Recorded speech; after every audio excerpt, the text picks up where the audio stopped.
هۆتێل ڕۆتانە سلێمانی 5 ئەستێرەی براندێکی جیانی و کوالتێکی بەرز لە پێشکەشکردنی خزمەت گوزاری بۆ کەسانی ڕوو دەکەنە ئەو هۆتێلە. لە جیهاندا زیاتر لە 100 هۆتێل ڕۆتانە هەیە.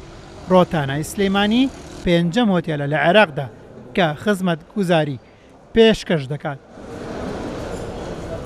اليوم عندنا الافتتاح التجريبي للأوتيل يعني مش فاتحين كليا. ئەمڕۆ بە شێوەیەکی ئەزمموی هۆتێل ڕۆتانامان کردەوە لە 240 ژوور و 12 پێگاتەوە کە نهۆمی 12 VIPە. 5 چێشخانەی تایبەتمەندی تێدایە. هۆڵێکی ئاهەنگ لە خۆ دەگرێت کە نزیکەی 500 کەس دەگرێت.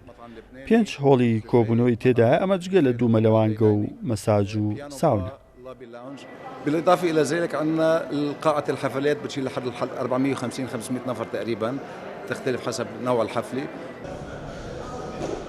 گروپی کۆمپانیەکانی قەیوان پرۆژەی ڕۆتانە سلێمانیان بە بەرزترین کوالیتی بیناسازی و دابینکردنی کەلوپەلی تایبەت بە هۆتێلێکی جیانی جێبەجێ کردووە کە لە ئێستا بەدواوە پێشوازی لە میوانەکان دەکات و دەبێتە جێگەی سەرنجی هەمووان.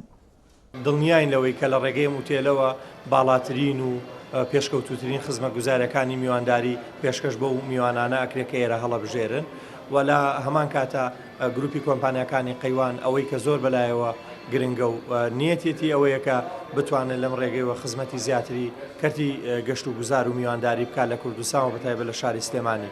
ئەو تایبەتمەندیانەی لە ڕۆتانەکانی جیاندا هەیە هەمان ئەو تایبەتمەندیانە و پێشکەشکردنی خزمەت گوزاری لە ڕۆتانای سلێمانیشدا هەیە.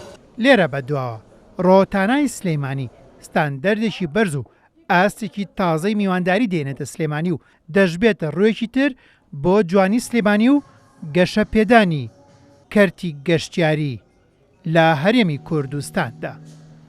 هێمن قادر، کورد سات نیوز، سلێمانی.